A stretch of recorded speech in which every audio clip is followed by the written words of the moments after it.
warahmatullahi wabarakatuh. Perkenalkan saya Esti Zakia Tunisa dengan NIM 122205040 dari kelas 3B. Izin untuk menjawab pertanyaan dari soal UAS yang telah diberikan. Langsung saja, nomor 1, jelaskan apa saja manfaat mempelajari filsafat pendidikan Islam.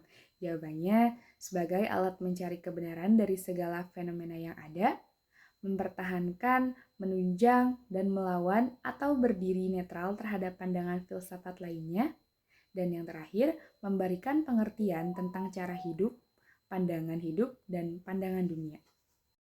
Mengapa filsafat pendidikan Islam perlu dikaji? Karena filsafat pendidikan Islam mempunyai peranan yang sangat penting dalam suatu pendidikan. Karena filsafat merupakan pemberi arah dan pedoman dasar bagi usaha-usaha perbaikan, meningkatkan kemajuan dan landasan kokoh bagi tegaknya sistem pendidikan. Selanjutnya, pengertian filsafat pendidikan Islam. Filsafat pendidikan Islam merujuk pada kajian yang mendalam terhadap prinsip-prinsip dan nilai-nilai dalam pendidikan yang didasarkan pada ajaran Islam. Ini melibatkan pemahaman mendalam terhadap wahyu Allah Subhanahu wa Ta'ala dalam Al-Quran dan tuntunan Rasulullah SAW dalam al-hadis, serta konsep-konsep filosofis Islam untuk mengembangkan landasan pemikiran pendidikan.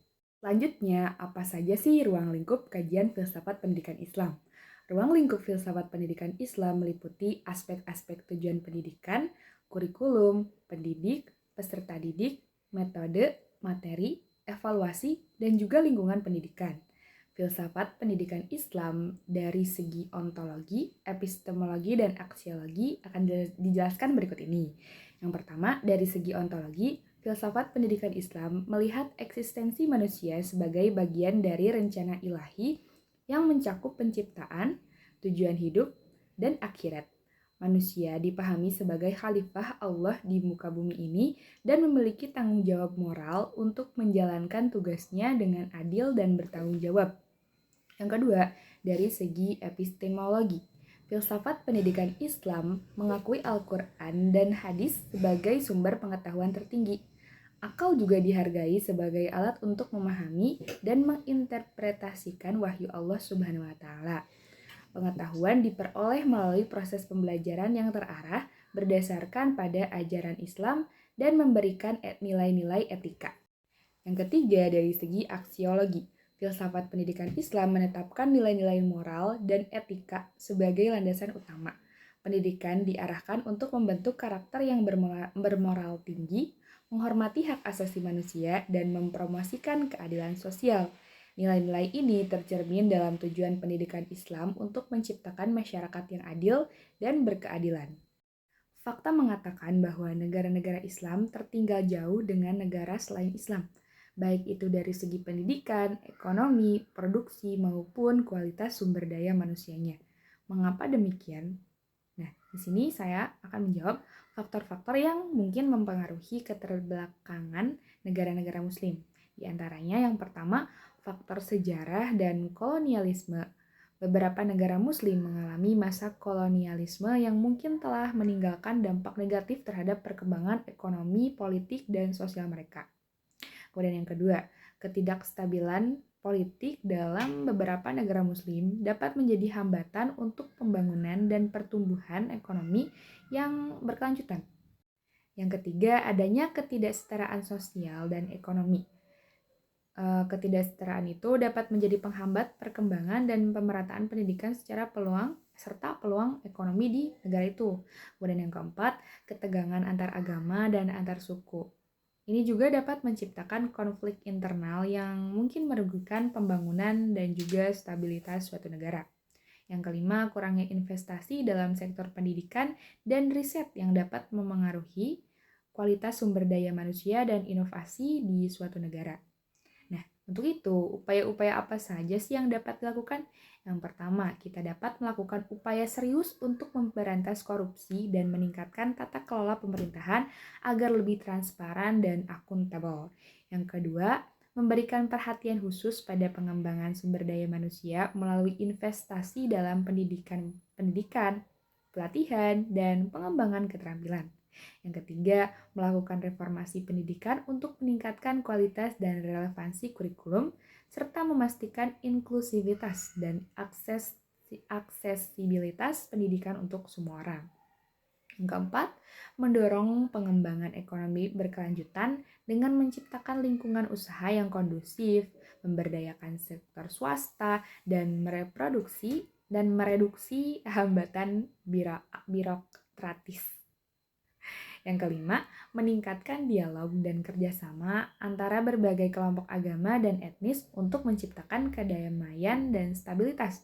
Jika itu bisa diperbaiki, mungkin negara Islam tidak akan tertinggal lagi.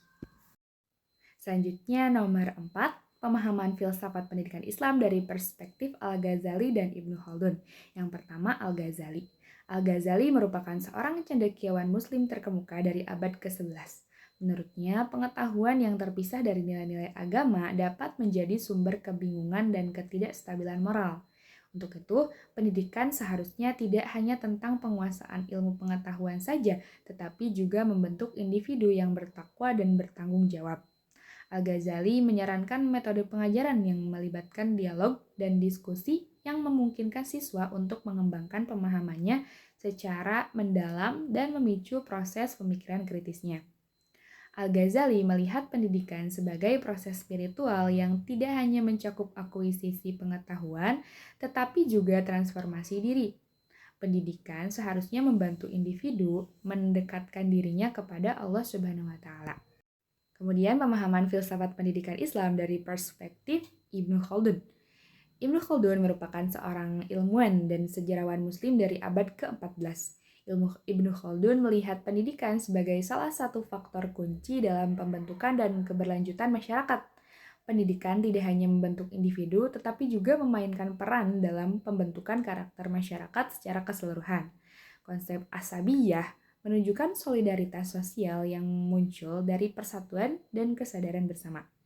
Ibnu Khaldun menganggap pendidikan itu sebagai salah satu cara untuk memperkuat asabiyah dan memastikan keberlanjutan masyarakat. Ibnu Khaldun melihat pendidikan sebagai sarana untuk mengembangkan kekuatan dan kualitas individu.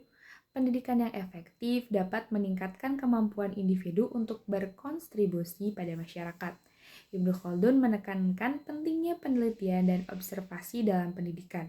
Ia mengajukan bahwa pengetahuan yang diperoleh melalui pengamatan dan analisis memiliki nilai yang lebih tinggi daripada pengetahuan yang diterima begitu saja. Selanjutnya pertanyaan nomor 5. Pembaharuan pendidikan Islam adalah upaya untuk menjaga agar pendidikan tetap relevan, bermanfaat, dan mampu mencetak generasi yang mampu menghadapi dinamika zaman. Pembaharuan mencakup perubahan dalam kurikulum, metode pengajaran, serta pengembangan lembaga-lembaga pendidikan Islam untuk memenuhi tuntutan zaman dan mencapai tujuan pendidikan yang lebih luas. Berikut adalah beberapa faktor yang melatar belakangi timbulnya pembaharuan pendidikan Islam. Yang pertama, pengaruh pemikiran ulama dan pemimpin pemikir. Pemikiran ulama dan pemimpin pemikir Islam yang kritis dapat memotivasi upaya pembaharuan dalam pendidikan Islam. Mereka mungkin merumuskan gagasan-gagasan baru tentang kurikulum, metode pengajaran, dan juga tujuan pendidikan. Yang kedua, perubahan sosial dan budaya. Seiring berjalannya waktu, masyarakat Islam mengalami perubahan budaya dan sosialnya yang signifikan. Pembaruan pendidikan Islam mencerminkan respons terhadap tuntutan dan dinamika perubahan tersebut.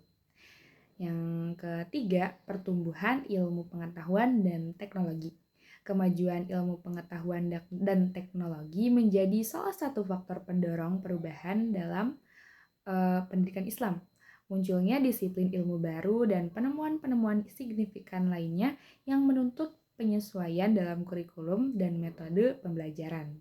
Yang keempat, dinamika politik dan kekuasaan. Perubahan dalam peta politik dan struktur kekuasaan seringkali mempengaruhi pendekatan terhadap pendidikan. Pembaruan pendidikan dapat menjadi alat untuk menghadapi tantangan politik dan juga sosial yang baru. Kemudian yang kelima, tuntutan globalisasi. Proses globalisasi membawa perubahan dalam cara masyarakat berinteraksi, berkomunikasi, dan berproduksi pengetahuan. Pendidikan Islam perlu beradaptasi dengan tuntutan globalisasi untuk memastikan relevansinya di tingkat internasional. Kemudian yang keenam, keinginan untuk meningkatkan kualitas pendidikan. Kesadaran akan pentingnya kualitas pendidikan mendorong upaya pembaharuan. Masyarakat Islam ingin melahirkan generasi yang berkualitas dan mampu bersaing di tingkat global.